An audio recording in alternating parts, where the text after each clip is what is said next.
Alright, everybody, welcome back to the channel. John Owen talks about sports and movies. Sorry that it's been a little while since I've uploaded video. It's been kind of a dead period and whatnot. With coronavirus, there's not really too much going on. I didn't want to upload some meaningless video no one cared about. With all that being said, make sure you follow me on Instagram and Twitter. Like this video, subscribe to the channel, and turn on notifications so you never miss out on any of the fun. Alright, let's get into the meat of the video.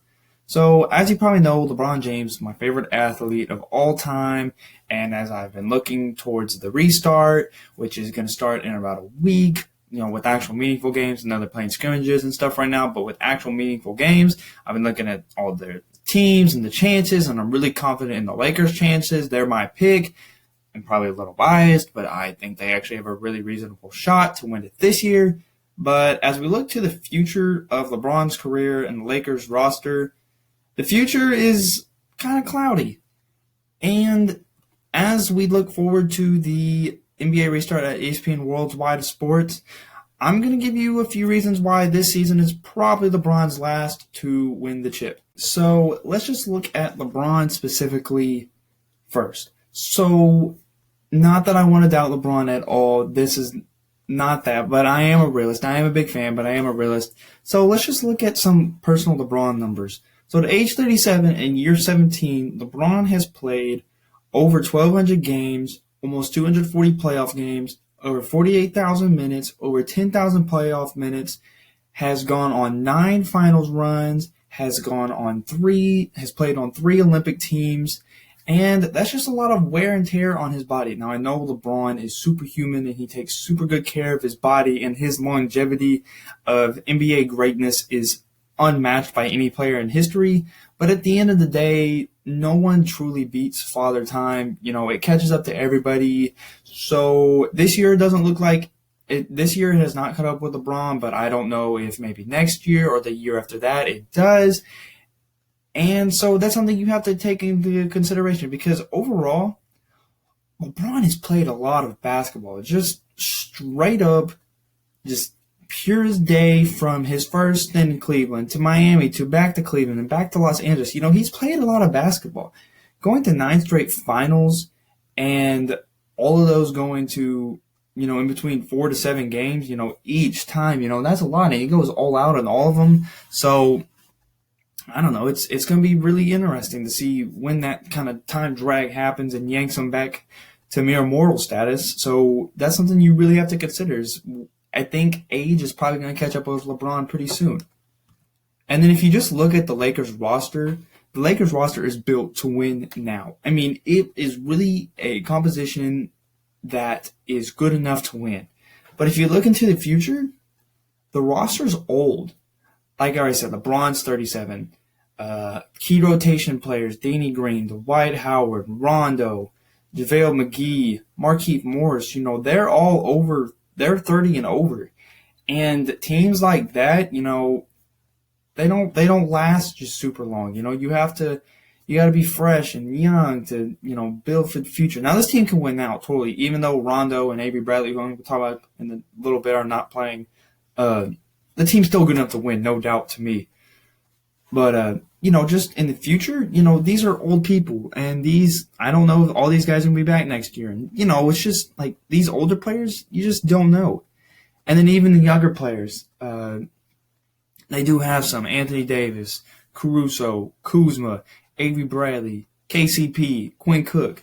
These guys are all key rotation players, but they're rotation players. Now, obviously not Anthony Davis, but, they're rotational players. Even Kuzma has not been the type of player we thought he was going to be as kind of the third star.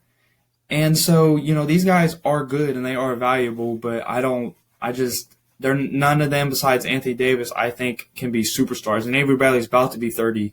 So, and by the time these guys get some more time to shine, LeBron might be out, or, you never know, or whatever. So, the young guys, they may leave after, young players are on good teams and they sign with other teams because, they're still young or whatever, so they might not even be there. So I just don't know what the Laker composition of their roster is going to look like in a few years.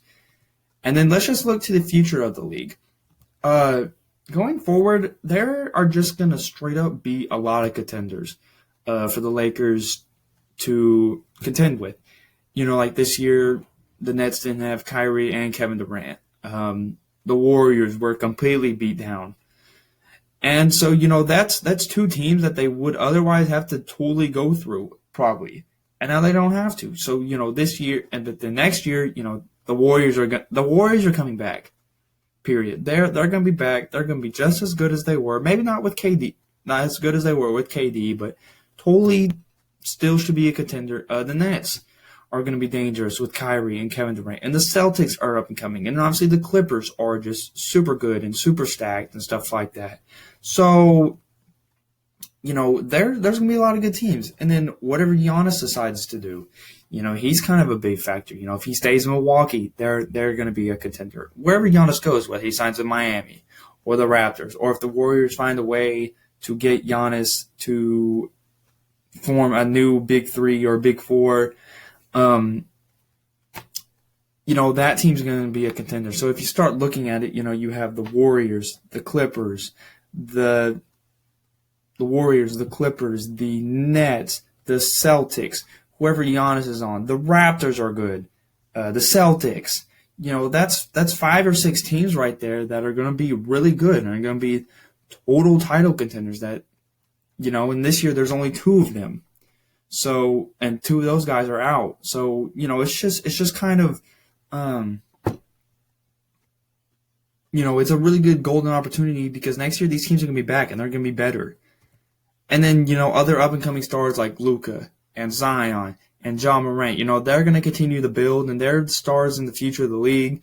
I think that trio could be the top 3 players in the league at one point in time. And Anthony Davis, wherever he signs, that team's going to be a contender. So there's just going to be a lot of contenders in the near future, and there's not as many this year. So this is, if you keep looking to the future, it's going to get, the pot's going to get really full. It's going to be really convoluted and stuff like that. So I don't want to doubt LeBron. Obviously, I have total faith in him, and I'm always going to pick him. But is he going to win his 4th championship this year? I hope so. And we shall see.